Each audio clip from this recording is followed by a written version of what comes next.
விஸ்வரூபம் திரைப்படத்திற்கு வந்த பிரச்சனைக்கு அப்போதைய அரசே காரணம் என்று புதிய தலைமுறையின் அக்னி பரீட்சை நிகழ்ச்சியில் பேசிய நடிகர் கமல்ஹாசன் குற்றம் சாட்டியிருந்தார்.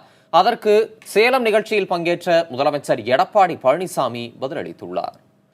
எனக்கு அத்தனை இடைஞ்சல்கள் கொடுக்கப்பட்டன.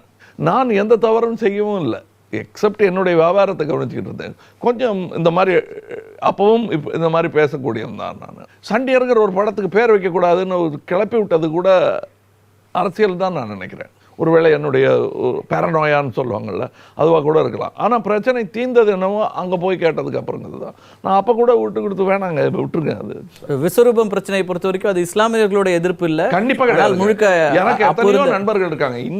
இந்த ஆஃபீஸில் எனக்கு ஏற்பட்ட குறைக்காக துவா படித்த முஸ்லிம்ஸ் எல்லாம் இருக்காங்க. தவறு தாங்க, நாங்கள் அது என்னமோ கிளம்பிடுச்சு அது பாருங்கன்னு எனக்காக கண்ணீர் விட்ட முஸ்லிம்ஸ் எல்லாம் இருக்காங்க. படம் பார்த்துட்டு நல்லா இருக்கு, இதில் ஒன்றும் இல்லையேன்னு சொன்னவங்களும் இருக்காங்க. அப்புறம் ஏன் அவ்வளோ பெரிய பிரச்சனையாக மாறியது? ஒரு அரசாங்கம் தலையிட்டு அரசியல் தான் அது. கண்டிப்பாக அது அரசியல் தான். யார் செய்த அரசியல் நினைக்கிறீங்க? ஒரே ஆள் தான். நான் இப்போ பேசிட்டு பேர்கள்லாம் சொல்ல வேண்டியதில்லை. அது வேற யாரு? கண்டிப்பாக அது கம்யூனிஸ்ட் பார்ட்டி செய்யலை, டிஎம்கே செய்யலை. ஆட்சி பொறுப்பில் யார் இருந்தாங்களோ அவங்க செஞ்சுருக்காங்க. விஸ்வரூபம் படம் அம்மா இல்லைன்னா அவர் இதாகிருப்பார். ஆனால் அம்மா அவரை காப்பாற்றினாங்க. இன்னைக்கு இந்த மண்ணில் இல்லை, மறைஞ்சிருக்கிறாங்க. அவரை பற்றி பேசலாமா? எண்ணி பாருங்க.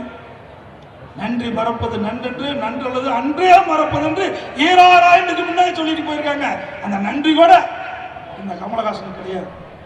ஏன்னா அம்மா அவர்கள் தான் விஸ்வரூபம் படத்தை எங்கே வேணாலும் திரையிடுங்க, அதுக்கு முழு பாதுகாப்பு கொடுப்பேன் என்று சொல்லி முழு பாதுகாப்பு கொடுத்து அவருக்கு நல்ல லாபத்தை ஈட்டி தந்த தலைவி, புரட்சி தலைவி அம்மா அவர்கள்.